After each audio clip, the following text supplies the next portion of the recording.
भगवत गीता के ये 30 उपदेश आपको अपनी जिंदगी में हर जगह पर बहुत काम आएंगे।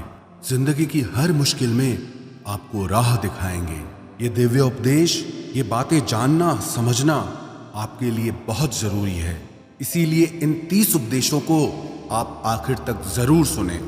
गीता का सबसे पहला उपदेश यह है कि आपके सारे दुखों का कारण किसी को अपना मानना है। आप कभी गौर करना, आपकी जिंदगी के सारे दुख, सारी तकलीफें, सारी चिंताएं वहीं से आती है जहां आपका अपनापन होता है कि ये मेरा है, ये मेरा अपना है। वहीं से आपकी जिंदगी में दुख आना शुरू हो जाते हैं। एक व्यक्ति के पास एक बहुत बड़ा महल था। उसने जिंदगी भर की सारी संपत्ति लगाकर उस महल को बनाया था। आसपास के शहरों के कई लोग उसके महल को देखने आते थे। कई बड़े बड़े सेठ उसके महल को खरीदने की कोशिश करते थे, पर वो महल उसका अहंकार था, उसकी जीने की वजह था। उसका उस महल में बहुत मोह था। एक दिन उसके महल में आग लग गई और वो कहीं बाजार गया हुआ था। जब वो घर लौट कर आया तो उसने देखा कि मेरा महल आग में जल रहा है। अपने घर को आग में जलता हुआ देखकर उसे इतना दुख हुआ। उसने कहा, अगर ये महल नहीं रहेगा तो मैं भी जिंदा नहीं रहूंगा। अगर मेरा महल ही जल रहा है तो मैं जी के क्या करूंगा। वो भी उसी आग में छलांग लगाने की कोशिश करने लगा तो किसी ने उसे रोक लिया कि भाई, ये जो तुम्हारा महल है, इस महल का सौदा कल तुम्हारे बेटे ने किसी के साथ कर लिया है। जब उसे पता चला कि ये महल अब मेरा नहीं रहा, किसी और का हो चुका है, तो उसकी सारी चिंता खत्म हो गई। जैसे और लोग उस जलते हुए महल को देखकर तमाशा देख रहे थे, वैसे ये भी खड़ा हो गया। इतनी ही देर में उसका बेटा आया। वो अपने बेटे को देखकर बहुत प्रसन्न हुआ। उसे आशीर्वाद देने लगा कि तेरे जैसा बेटा तो बहुत भाग्यों से मिलता है। तूने तो मेरी जिंदगी बचा ली। आज इस घर में आग लगी है और तूने कल ही इसका सौदा कर दिया। वो अपने पिताजी से कहने लगा कि पिताजी, मैं इस महल के सौदे के लिए बात तो करने गया था, पर सौदा अभी पक्का हुआ नहीं है। जब उसके पिता ने यह सुना कि अभी इस महल का सौदा हुआ नहीं है तो वो फिर फूट फूट के रोने लगा, फिर अपनी छाती पीटने लगा। महल वही है, इंसान वही है, लेकिन जब महल मेरा है तब वो दुख भी देता है, खुशी भी देता है। लेकिन जब वो मेरा नहीं है, उससे मेरा कोई रिश्ता नहीं है, तो सारे दुख ही खत्म हो जाते हैं। ऐसे ही जिंदगी में जब किसी जगह को, किसी इंसान को, किसी रिश्ते को, किसी काम को हम अपना मान लेते हैं, मेरा मान लेते हैं, तो वहीं से ही सारे दुखों की शुरुआत होती है, वहीं से हर तकलीफ की शुरुआत होती है।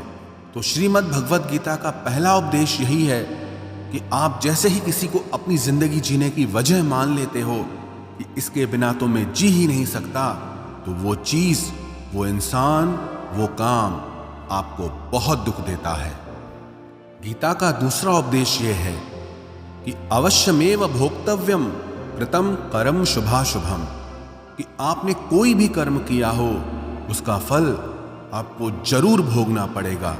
अगर आपने अच्छे कर्म किए हैं तो जाने अनजाने किसी मुश्किल वक्त में आपको वो आपके अच्छे कर्म उस मुश्किल वक्त से बचा लेंगे। अगर आपने गलत कर्म किए हैं, पाप किया है, तो उसकी सजा भी आपको जरूर मिलेगी। वो इंसान कितना ही छुप कर कर्म करे, चाहे वो कितना ही चालाकी से कर्म करे, लेकिन कहते हैं कि उस परमात्मा के, ईश्वर के चारों तरफ कैमरे लगे हुए हैं। हमारे एक एक कर्म पर वो प्रकृति, वो परमात्मा अपनी दृष्टि बनाए रखते हैं। हमारे एक एक कर्म का हिसाब होता है। एक गांव में दो मित्र रहते थे। उन दोनों ने विचार किया कि इस गांव में हम धन नहीं कमा पा रहे। वो दोनों धन कमाने के लिए शहर में चले गए। कुछ वर्ष वहां रहकर उन्होंने काफी धन कमाया। फिर सोचा कि अब हम अपने घर वापस चलते हैं। पर्याप्त मात्रा में हमने धन कमा लिया है। उस समय पे यातायात की इतनी सुविधाएं नहीं होती थी। वो अपने बैलों पर ही यात्रा कर रहे थे।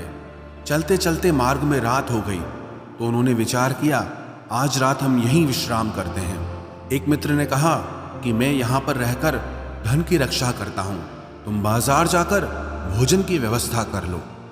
जब वो मित्र बाजार गया तो उसके मन में पाप आ गया। उसने कहा, इतना पैसा हमने कमाया है, अगर मैं इसको यहीं जंगल में मार दूं तो सारा पैसा मेरा हो जाएगा, नहीं तो मुझे इसका आधा धन इसको देना पड़ेगा। मन में ये खोट आने पर उसने अपने मित्र के खाने में जहर मिला दिया, और जब वो खाना लेकर के अपने मित्र के पास गया, उसका मित्र वो जहर वाला खाना खाकर वहीं पर उसकी मृत्यु हो गई। वो व्यक्ति सारा धन लेकर के अपने घर वापस आ गया। फिर उसके घर में एक पुत्र ने जन्म लिया। जब उसका बेटा पैदा हुआ तो वो बहुत बीमार रहता था। उसने अपने जीवन में जो कुछ भी धन कमाया था, उसका वो सारा धन अपने बेटे के इलाज में ही खत्म हो गया। बेटा बड़ा होता गया और उसका धन नष्ट होता गया। जब उसका बेटा थोड़ा बड़ा हो गया तो उसके पिता ने पूछा कि बेटा, तू इतना बीमार क्यों रहता है, तू ठीक क्यों नहीं होता?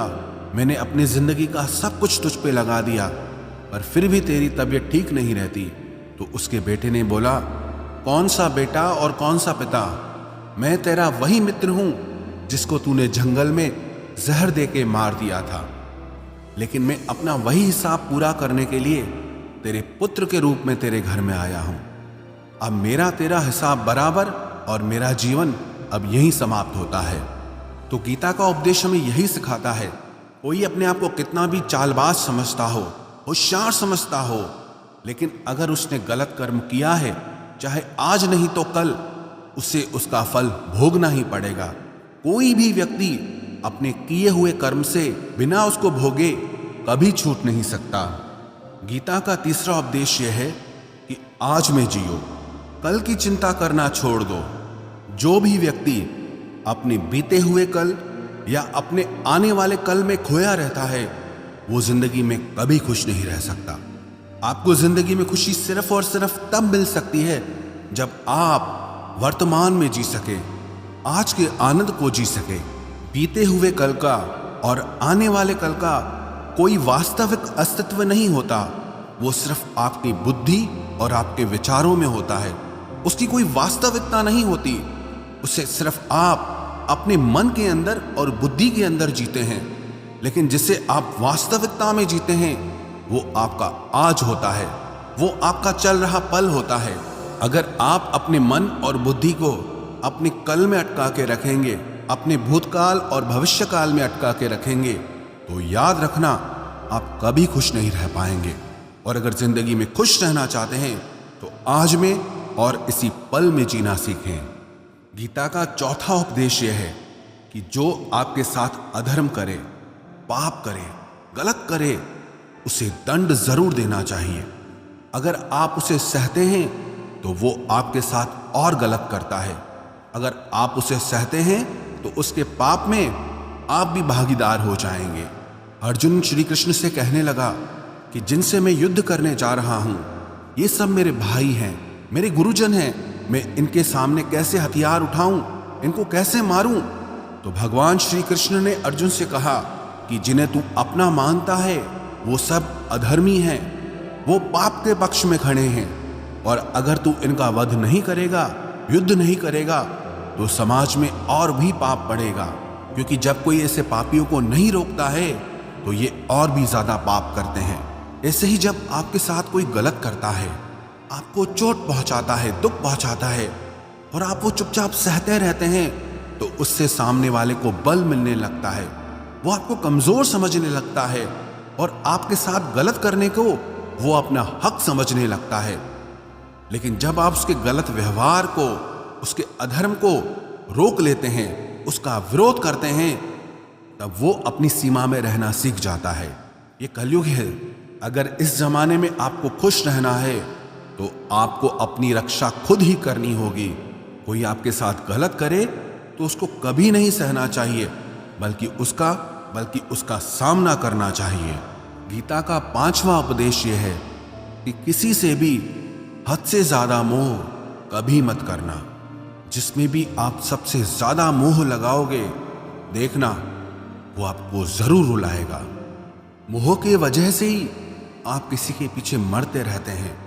मोह के वजह से ही आपको कई बार अपना अपमान भी सहना पड़ता है, और कई लोगों को मोह की वजह से ही अपना अपमान दिखता तक भी नहीं है कि सामने वाला मेरी इज्जत तक नहीं कर रहा और मैं उसके पीछे मर रहा हूं। मोह आपकी आंखों पे ऐसी पट्टी लगा देता है कि आपको सच और झूठ दिखाई ही नहीं देता, आपको किसी इंसान का चेहरा दिखाई ही नहीं देता। आप जो देखते हैं, जो सुनते हैं, उसी पर यकीन कर लेते हैं, फिर चाहे आपको कितना ही दर्द मिल रहा हो। अगर आप किसी इंसान को ठीक से समझना चाहते हैं, किसी की सच्चाई जानना चाहते हैं, तो उसके लिए ये बहुत ज़रूरी है कि आप उसके मोह से जल्दी बाहर आ जाएं। वास्तविकता में रिश्ते दुख नहीं देते, आपका मोह आपको दुख देता है। जिस दिन मोह खत्म, उस दिन आपको किसी भी रिश्ते से कोई दुख नहीं मिल सकता, क्योंकि आपको फिर कोई फर्क ही नहीं पड़ेगा। गीता का छठा उपदेश यह है कि आप वो मत करो जो सब करते हैं, बल्कि वो करो जो आपके लिए सही है। स्वधर्मम निधनम श्रेय परधर्मो भयावह। श्री कृष्ण ने अर्जुन से कहा कि जो तेरा कर्तव्य है, जो तेरे लिए सही है, जो तुझे करना चाहिए, तू वो कर। तू कभी भी वो काम मत कर जो दुनिया कर रही है, क्योंकि अर्जुन श्री कृष्ण से कहने लगा कि ऐसे भयंकर युद्ध में पड़ने से अच्छा है कि मैं सन्यासी बन जाऊं। तो श्री कृष्ण ने अर्जुन से कहा कि सन्यासी बनना तेरा कर्म नहीं है, तेरा धर्म नहीं है, तू क्षत्रिय है। तेरा कर्म और तेरा धर्म यही है कि तू अधर्म का नाश करे, धर्म की रक्षा करे।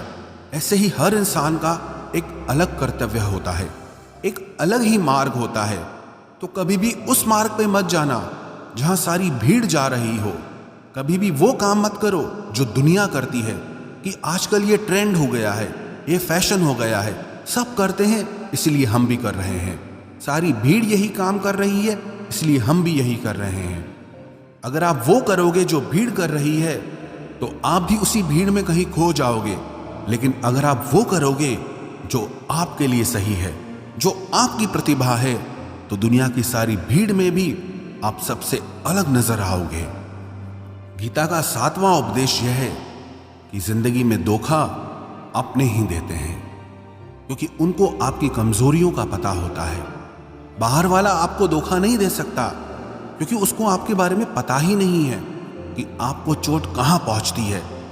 लेकिन जो आपका अपना है, आपका खास है, उससे बहुत गहराई से पता होता है कि इसकी कमजोरी क्या है, क्या ऐसा करें जिससे इसको दर्द पहुंच सकता है, जिससे इसको हम नीचा दिखा सकते हैं, इसको चोट पहुंचा सकते हैं। ये कलयुग है, इसमें बाहर वालों से नहीं, जो हमारे अपने हैं उनसे ही सावधान रहना होता है। महाभारत का युद्ध दो अलग राजाओं में नहीं हुआ, बल्कि एक ही परिवार के भाइयों में हुआ था। सब आपस में एक ही वंश के लोग थे। कितनी बार दुर्योधन ने जहर देकर के भीम को मारना चाहा, न जाने कितनी बार दुर्योधन ने पांडवों को जान से मारने की कोशिश की। वो उसका पराया नहीं था, उसका भाई था।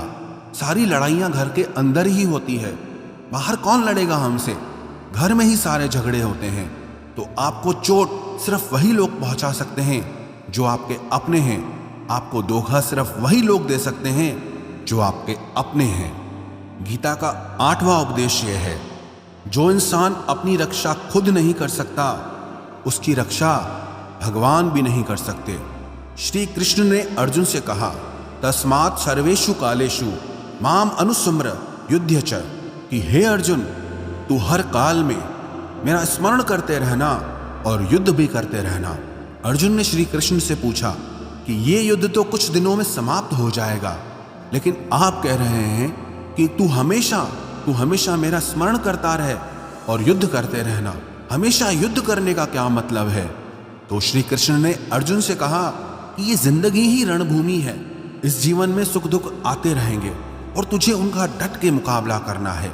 श्री कृष्ण ने ये नहीं कहा कि तू चुप करके बैठ जाना और मैं लड़ाई करूंगा।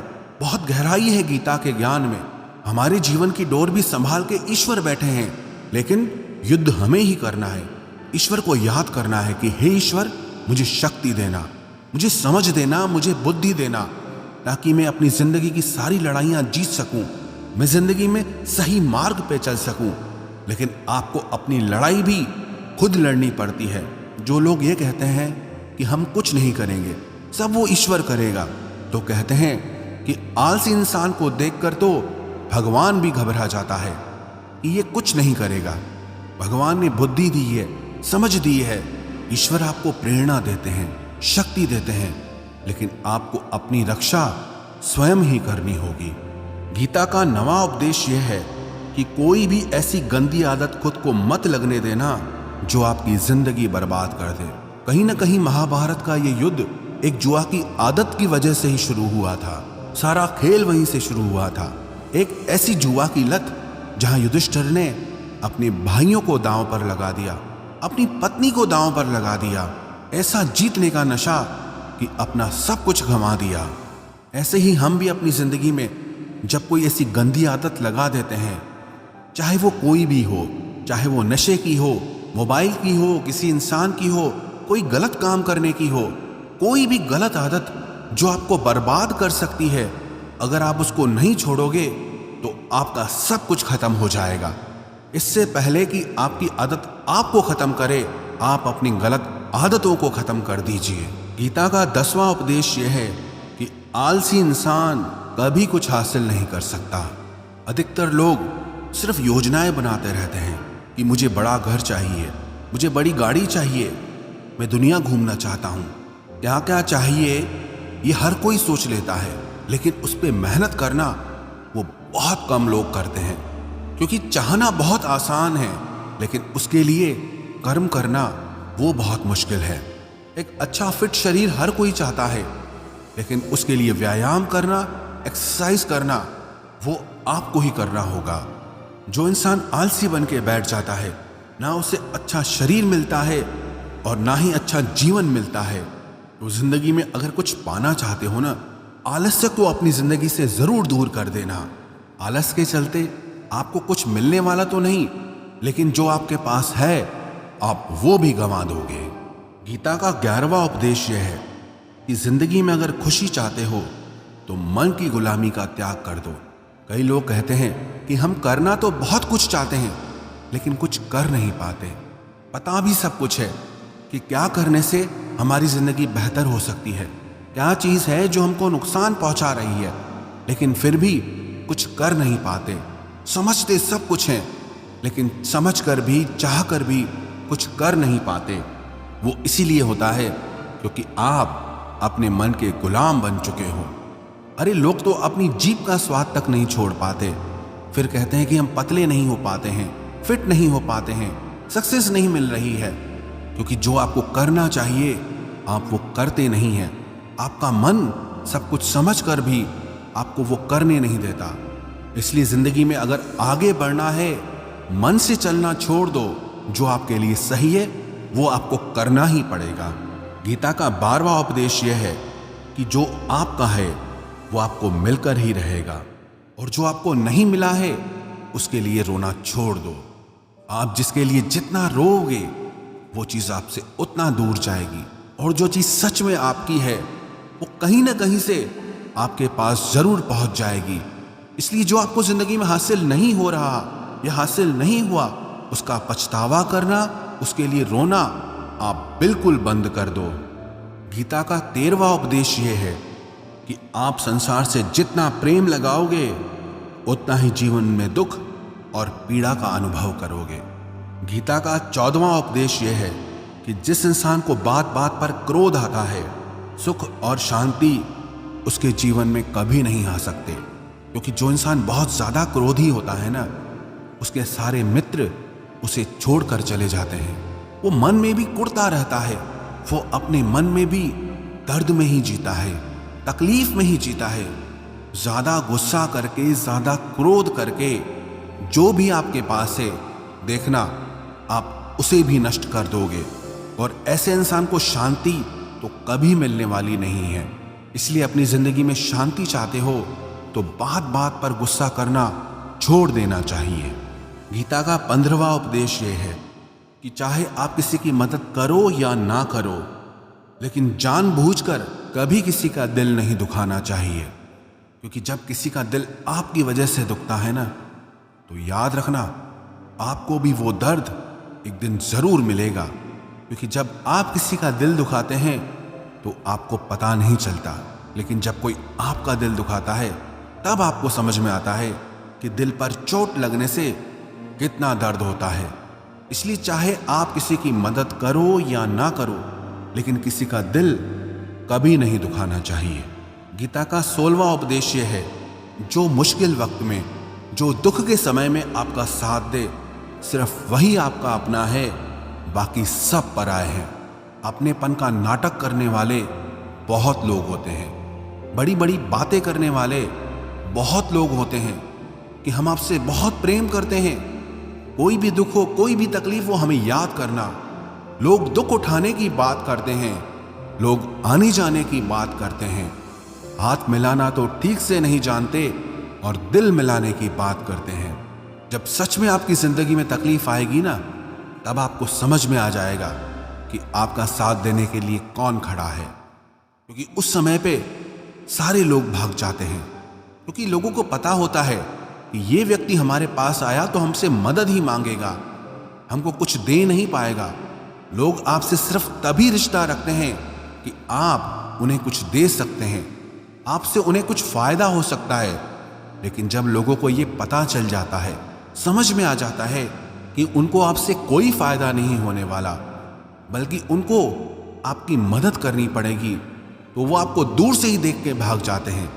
इसलिए जो आपके मुश्किल वक्त में आपके साथ खड़ा हो जाए, सिर्फ वही आपका अपना होता है, बाकी इस दुनिया में सब पराए हैं।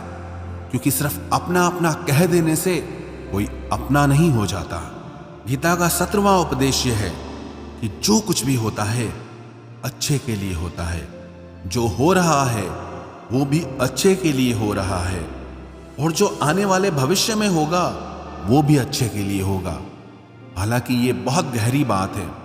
कुछ चीजें जिंदगी में ऐसी होती हैं जो हमें लगता है कि मेरे साथ ही ऐसा क्यों हुआ, मेरे साथ ही होना था ये सब।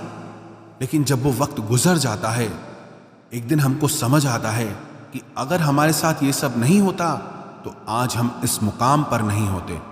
अगर मेरे साथ ये सब नहीं होता तो शायद हमारी जिंदगी और भी बर्बाद हो सकती थी। इसलिए अगर हमको ये समझ में आ जाए कि जिंदगी में जो कुछ भी हो रहा है वो सब अच्छे के लिए हो रहा है, तो हम जीवन में हमेशा खुश रहेंगे। गीता का 18वां उपदेश यह है कि हर काम को समझदारी से करना ही योग होता है। योगः कर्मसु कौशलम। कई लोग काम तो करते हैं लेकिन उन्हें हासिल कुछ नहीं होता। बहुत लोग कहते हैं कि हम बहुत मेहनत करते हैं, तब भी जिंदगी में सफलता हासिल नहीं हो रही। बहुत कुछ करने से, बहुत मेहनत करने से आपको सफलता नहीं मिलेगी, लेकिन सही तरीके से, समझ के साथ काम करने से आपको जिंदगी में सफलता जरूर मिलेगी। गीता का 19वां उपदेश यह है कि कभी भी किसी भी चीज की अति नहीं करनी चाहिए। कोई भी चीज हद से ज्यादा मत करना। किसी से प्रेम भी हद से ज्यादा मत करना। किसी से नफरत भी हद से ज्यादा मत करना। हद से ज्यादा मीठा भी खराब, हद से ज्यादा कड़वा भी खराब। हद से ज्यादा आराम भी आपको बीमार कर देगा। हद से ज्यादा खाना भी आपको बीमार कर देगा। हद से ज्यादा भूखा रहना भी आपको नुकसान पहुंचाएगा, और हद से ज्यादा जागना भी आपको बहुत नुकसान पहुंचाएगा। तो जीवन को संतुलन के साथ जीना चाहिए। जैसे ही आप संतुलन खो देते हैं, वैसे ही आपके जीवन में दुर्घटना हो जाती है। गीता का 20वां उपदेश यह है कि जिसे आप सबसे ज्यादा महत्व दोगे, वो आपको कभी महत्व नहीं देगा। आपने कभी गौर किया कि आपका अपमान कौन लोग करते हैं? आपका अपमान सिर्फ वही लोग करते हैं जिसे आप सबसे ज्यादा महत्व देते हैं। दूसरों की इज्जत करना अच्छी बात है, पर दूसरों की अगर बहुत ज्यादा इज्जत करोगे तो उनकी नजर में आपकी ही इज्जत खत्म हो जाती है। इसीलिए किसी को भी कभी भी अपना सब कुछ नहीं बनाना चाहिए कि तुम ही मेरे सब कुछ हो। जैसे ही आप किसी को सब कुछ बना लेते हैं अपना, तो आप उसके लिए कुछ भी नहीं रह जाते। इसलिए लोगों को इज्जत उतनी ही देनी चाहिए जितना वो हजम कर सकें।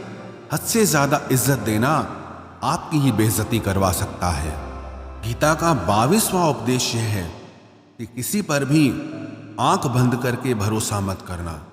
जैसे महाभारत की कथा में दुर्योधन ने कितनी बार षड्यंत्र करके पांडवों को मारने की कोशिश की, आग में जलाने की कोशिश की, और वो धर्म पे चलने वाले लोग बार बार उसकी बातों में आ जाते थे। ये बात और है कि ईश्वर उनकी रक्षा कर रहे थे, पर जिसे वो अपना भाई समझ रहे थे, जिसे वो अपना सगा समझ रहे थे, जिस पे वो भरोसा कर रहे थे, वही उनकी मृत्यु करवाना चाहता था। इसीलिए भरोसा करते समय अपनी आंखें जरूर खुली रखना। गीता का 23वां उपदेश है, जिसके साथ सत्य और ईश्वर की शक्ति है, चाहे सारी दुनिया उसके खिलाफ हो जाए, लेकिन अंत में जीत उसी की होती है। श्रीमद् भगवत गीता में 18 अध्याय हैं, 700 श्लोक हैं। गीता का आखिरी श्लोक है, यत्र योगेश्वरः कृष्णो यत्र पार्थो धनुर्धर तत्र श्रीर विजयोर भूतिर ध्रुवानी तिर्मतिर्मम। धृतराष्ट्र बार बार संजय से पूछता था कि बताओ, युद्ध में कौन जीत रहा है, कौन हार रहा है, क्योंकि उसे विश्वास था कि महापराक्रमी भीष्म पितामह मेरे पक्ष में हैं, गुरु द्रोणाचार्य वो मेरे पक्ष में हैं, कर्ण मेरे पक्ष में हैं, तो हमें कौन हरा सकता है। लेकिन संजय ने धृतराष्ट्र से कहा कि जहां पर ईश्वर है, जहां पर सत्य है, हमेशा वही जीतता है। चाहे आपके पास कितनी भी शक्ति क्यों ना हो, लेकिन सत्य और ईश्वर जिसके साथ खड़े हो जाएं, उसे दुनिया में कोई भी नहीं हरा सकता। गीता का 24वां उपदेश है कि जीवन में लड़ाई झगड़े से बचना चाहिए, लेकिन जब बात आपके चरित्र, सम्मान और अधिकार की हो तो लड़ना भी चाहिए। अर्जुन भी महाभारत का युद्ध करना नहीं चाहता था, क्योंकि सामने उसके अपने खड़े थे, लेकिन श्री कृष्ण ने उसे उपदेश दिया कि यहां पर बात लड़ाई की नहीं है, तेरे सम्मान की है, तेरे चरित्र की है, तेरे अधिकार की है। जो द्रौपदी के साथ कौरवों ने भरी सभा में अपमान किया, उसे नग्न करने की कोशिश की, इतना बड़ा अधर्म किया, वो तुम्हें कभी नहीं सहना चाहिए। इसलिए बात जब आपके चरित्र पे आ जाए, आपके सम्मान पे आ जाए, तो चाहे वो अपना ही क्यों ना हो, आपको उसके साथ जरूर लड़ना चाहिए। गीता का 25वां उपदेश यह है, चाहे कितना भी बुरा वक्त आ जाए, लेकिन जो इंसान जिंदगी में हिम्मत नहीं हारता, वो सब कुछ हासिल कर सकता है। जब पांडव लोग जुए में सब कुछ हार गए, उनको 12 साल के लिए वनवास मिला और 1 साल के लिए अज्ञातवास मिला। वो भिक्षा करके अपनी जिंदगी को पालते थे, जंगलों में भटकते रहते थे, भयानक जानवरों के बीच, लेकिन इतना मुश्किल वक्त झेलने के बाद भी आखिरी में विजय उन्हीं की हुई, क्योंकि उन्होंने अपने अंदर में कभी हिम्मत नहीं खोई थी। ऐसे ही आपकी जिंदगी में कितना ही मुश्किल वक्त क्यों ना आ जाए, लेकिन आपके अंदर अगर हिम्मत है तो जीत आपकी ही होगी। गीता का 26वां उपदेश यह है कि जो किसी और का है उस पर कभी अधिकार मत जमाना, कभी कब्जा मत जमाना। जब शकुनी ने षड्यंत्र करके पांडवों को हस्तिनापुर से अलग करवा दिया, एक खांडवप्रस्थ का राज्य दे दिया, जहां की भूमि भी बंजर थी, जहां कुछ नहीं हो सकता था, लेकिन पांडवों ने उस शहर को इतना सुंदर बनाया, इतना वैभवशाली बनाया कि हस्तिनापुर भी उसके आगे फीका लगने लगा। और उनके उस वैभव को देख के, सुख को देख के दुर्योधन अंदर ही अंदर जलता था। उसने कई बेईमानियां करके, षड्यंत्र करके उनका वो खांडवप्रस्थ भी उनसे छीन लिया। जो चीज उसकी नहीं थी उस पर कब्जा किया। तो उसका आखिर में परिणाम यही हुआ कि जो चीज उसके पास थी वो भी उसके पास नहीं रही। इसलिए जो आपका नहीं है कभी उस पर अधिकार नहीं जमाना चाहिए। गीता का 27वां उपदेश यह है कि वही इंसान जिंदगी में सफल माना जाएगा जो अंदर से हमेशा खुश रहता है। बाहर से तो सब खुश दिखाई देते हैं, लेकिन अंदर से इंसान अशांति से भरा रहता है। बहुत पैसा कमा लिया, कामयाबी हासिल कर ली, लेकिन वो कामयाबी असली नहीं है। असली कामयाबी तब मानी जाएगी जब आपका मन खुश रहता हो। गीता का 28वां उपदेश यह है कि आप जैसा अन्न खाओगे वैसा ही आपका मन और आपकी बुद्धि होगी। आप वैसा ही कर्म करोगे, वैसा ही आचरण करोगे। सात्विक अन्न खाओगे तो आपका मन भी सात्विक होगा, सात्विक व्यवहार भी करोगे, सोच भी आपकी अच्छी होगी। तमोगुणी और रजोगुणी आहार करोगे तो आपकी बुद्धि भी वैसी होगी, आप काम भी वैसे करोगे। श्री कृष्ण ने भगवत गीता में सात्विक, राजसी और तामसी इन तीनों आहारों का विस्तार से वर्णन किया है कि क्या खाना चाहिए, क्या नहीं खाना चाहिए। पर सार यही है, जो मनुष्य सात्विकता से भोजन करता है, सात्विक भोजन करता है, उसे जीवन में शांति और सुख जरूर मिलते हैं। गीता का 29वां उपदेश है कि बुरा इंसान कभी अपनी बुराई नहीं छोड़ेगा। चाहे आप उसके साथ कितना भी अच्छा चलो, वो आपको तकलीफ देगा ही देगा। इसलिए जो जैसा है आप उसके साथ वैसा ही व्यवहार करो। बुरे इंसान के साथ आप कितना भी अच्छा बन जाओ, वो कभी अच्छा नहीं बनने वाला। दुर्योधन जंगल में पांडवों को मारने के लिए गया था, लेकिन वहां पर भीलों ने दुर्योधन को पकड़ लिया। उसका मित्र कर्ण भी उसे छोड़कर भाग गया। वो भील दुर्योधन को मार देना चाहते थे, लेकिन युधिष्ठिर अपने भाई की रक्षा करने के लिए वहां पहुंच गया, उसके जीवन की रक्षा की। लेकिन उसके बाद भी वो हमेशा पांडवों का नुकसान ही करता रहा। इसलिए अगर कोई इंसान बुरा है, उसके साथ आप ज्यादा अच्छा बनने की कोशिश मत करो। जो जैसा है आप उसके साथ वैसा ही व्यवहार करो। गीता का 30वां उपदेश है कि जो इंसान अपने कामों को समय से खत्म नहीं करता, समय की कदर नहीं करता, उसकी जिंदगी का सारा समय व्यर्थ में ही समाप्त हो जाता है। क्योंकि समय ही आपका जीवन है। अगर आप समय को व्यर्थ ही नष्ट करते रहेंगे, व्यर्थ के कामों में गंवा देंगे, तो आपको जीवन में कुछ भी हासिल नहीं होगा। अगर कुछ जिंदगी में पाना चाहते हो तो समय की कदर जरूर करना। जो भी व्यक्ति गीता के इन 30 उपदेशों को रोज सुनेगा, समझेगा, तो जिंदगी की कितनी भी मुश्किल से मुश्किल घड़ी क्यों ना आ जाए, उसे ऐसे मुश्किल समय में भी रास्ता जरूर मिल जाएगा।